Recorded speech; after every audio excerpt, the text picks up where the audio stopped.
Достар, егер сіздер көркемдеп жазылған Құран аяттарын жақындарыңызға діни сыйлық ретінде беруді қаласаңыз, немесе үйдің төрінде Аллах тағаланың сөзін ілгіңіз келсе, бізге тапсырыс беріңіздер. Біздегі барлық дүниелер 100% қолдан жазылады, әрі бағасы да қолжетімді.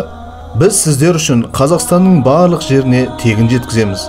Ендеше достар, төменде көрсетілген байланыс бойынша бізбен хабарласыңыздар.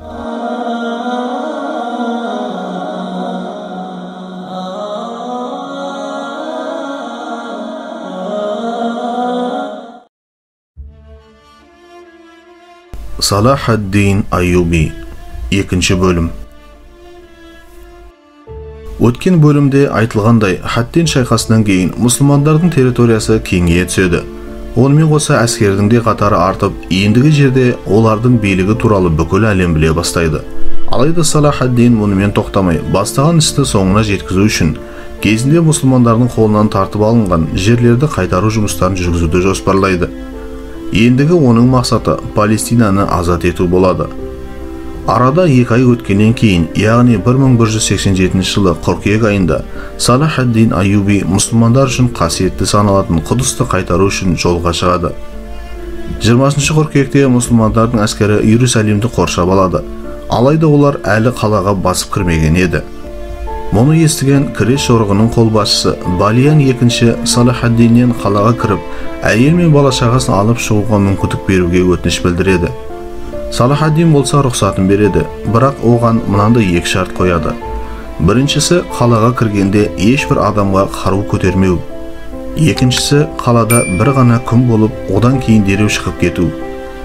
Балиян II болса келіспекке шарасы қалмайды. Ертесіне Балиян қалаға келеді. Оны көрген жергілікті Иракли патриархы мен Иерусалим патшайымы Сибилла Балиянмен жолығып, оған мұсылмандарға қарсы тұрып, қаланы бермеу үшін барын салуға өтініш білдіреді.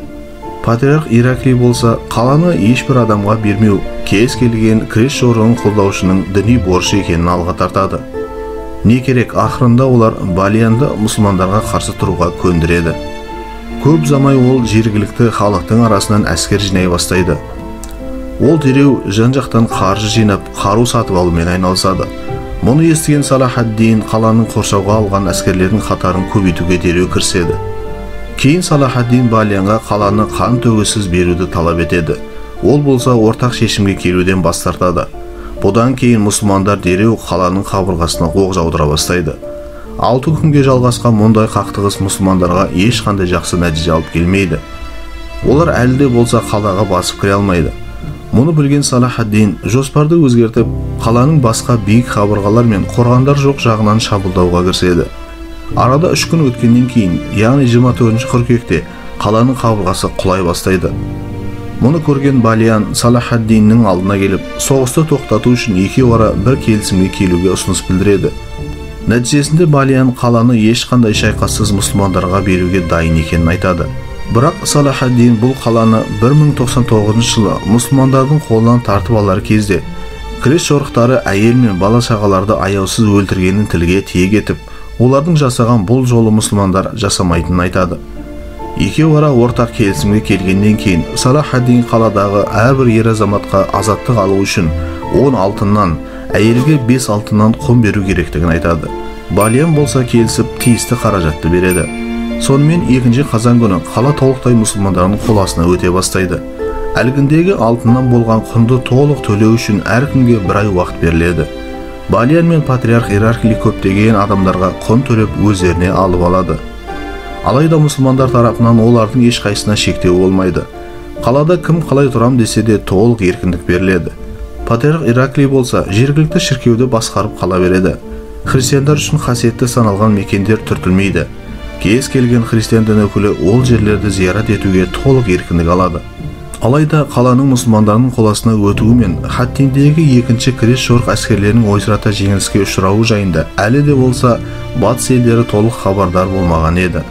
Кейін бұл туралы жергілікті шіркеу қызметкерлері жан-жаққа хабар беріп, қаланың мұсылмандарға тиесілі болғандығын жариялайды.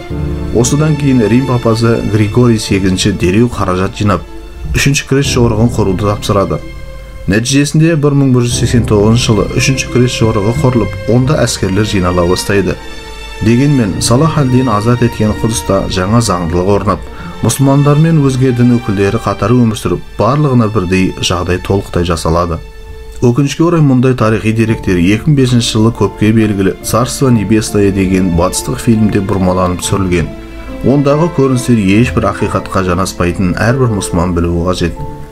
Достар, осындай қызықты әңгімелер тыңдағыңыз келсе, каналымызға жазылып, қолдау білдіріп, пікірлер қалдырыңыздар. Және де достарыңызбен бөлісуді ұмытпаңыз.